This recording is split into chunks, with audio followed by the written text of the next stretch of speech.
જય શ્રી મહાકાલ, જય માતાજી, જય શ્રી કૃષ્ણ. આજે એક સુભાષિત ઉપર બહુ નાનો વિવાદ નહીં, નાનો અનુવાદ કરીને જાઉં છું. ઈશામ ન વિદ્યા ન તપો ન જ્ઞાનમ ધ્યાનમ ન શીલમ ન ગુણો ન ધર્મ તે મૃત્યુલોકે ભોય ભાર ભૂતા મનુષ્ય રૂપેણ મૃગાશ ચરંતી. જેમની પાસે વિદ્યા ન હોય, જેમની પાસે તપ ન હોય, ધ્યાન ન હોય, જ્ઞાન ન હોય, શીલ ન હોય, ધર્મ ન હોય, તે મૃત્યુલોકે હોય ભાર ભૂતા મનુષ્ય રૂપેણ મૃગાશ્ચરંતે. આજે દ્વારકાધીશ ઉપર પ્રશ્ન ઉપાડવામાં આવ્યો છે કે દ્વારકામાં ભગવાન ક્યાંથી હોય. એમનું પુસ્તક પકડાણું સાહેબ. દુઃખ થાય મને. આપણે બધાને થવું પડે. આપણા બધાનો ધર્મ એક જ છે, હિન્દુ સનાતન વૈદિક ધર્મના આપણે અનુયાયી છીએ, બરાબર.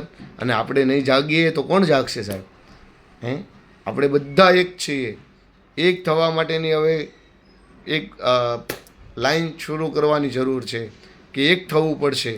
એક થઈશું તો નેક થઈશું, બરાબર. તો દ્વારકામાં ભગવાન ન હોય એમને આ શ્લોક દ્વારા કહું છું કે 7 નગરીમાંથી મોક્ષદાયિકા નગરી છે દ્વારિકા, બરાબર. 7 નગરીમાંથી મોક્ષદાયિકા એમાં સામેલ છે.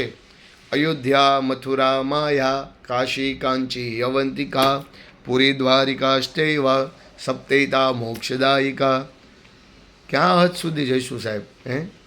આપણા સંપ્રદાયને મોટો કરવા માટે આપણા ધર્મને નીચો બતાવવાનો સાહેબ, આ યોગ્ય નથી. અને વિનાશ કાળે વિપરીત બુદ્ધિ. પૈસાની સત્તા આવી જાય ને સાહેબ, પૈસો છે ને, પૈસો એ બુદ્ધિ ભ્રષ્ટ કરી નાખે. બહુ સાચી વાત છે. કર્મ પ્રધાન વિશ્વ કરી રાખા. તમારું કર્મ જ સારું હોય તો તમને સારું જ્ઞાન મળે, સારા સાથે તમને મુલાકાત થાય અને તમારું સારું જ થાય. 2 રૂપિયા ઓછા આવશે પણ શાંતિથી જીવન જીવી શકો. તો ભગવાનને પ્રાર્થના કરીએ કે હવે તો જાગો. હવે તો જાગવાની જરૂર છે. હું આ વારંવાર મારા વિડીયો બનાવું છું, હમણાંથી થોડીક હિંમત થાય છે. કોઈનો આપણે વિરોધ કરવાનો થતો નથી, પણ આપણો વિરોધ કરે એમને ખાલી જવાબ દેવાની જરૂર નથી. એમને કહેવાની જરૂર છે કે તમે નીચે બેસો. તમારે ઉપર બેસવાની વાર, તમે બેસી જ ન શકો. ઉપર કોણ બેસી શકે? દીકરો કદાચ ગમે એટલો મોટો થઈ જાય પણ એના પિતા સામે હોય તો દીકરો પિતાથી મોટો થઈ શકે? ન થઈ શકે સાહેબ, બરાબર. બને ત્યાં સુધી આપણો બાપ છે. મહાદેવ ઉપર બોલેલા છે, અજન્માનો લોકા કિમો વયંતો. ગોતો ને એમની તારીખ, ક્યારે એમનો જન્મ છે, ક્યારે એમનું મૃત્યુ છે.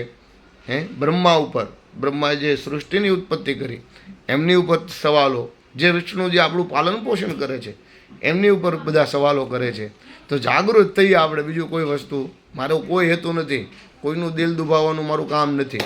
પણ આપણું દિલ દુભાવે છે ને એટલે આપણે આપણો પ્રયત્ન કરીએ કે આપણે એનું દિલ ન દુભાવીએ પણ સત્ય દેખાડીએ.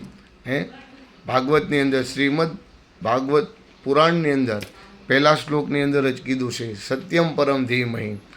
સત્ય કોઈ દિવસ થોડા જૂઠ ચાલે ખરી પણ એ થોડો ટાઈમ, એ પાપ ફૂટે એટલે એ બહાર નીકળી જ જાય, બરાબર.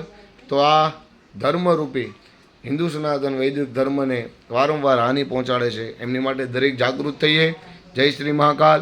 શેર કરજો, આ વિડીયોને લાઈક પણ કરજો. અને હજી પણ ધર્મ પ્રત્યેના જ વિડીયો આવશે, બરાબર. કે શ્લોક શું કહે છે, વેદ શું કહે છે, પુરાણો શું કહે છે, આ સાક્ષી સાથે જ આપણે વાત કરવાની છે. જય શ્રી મહાકાલ, જય શ્રી કૃષ્ણ, જય માતાજી.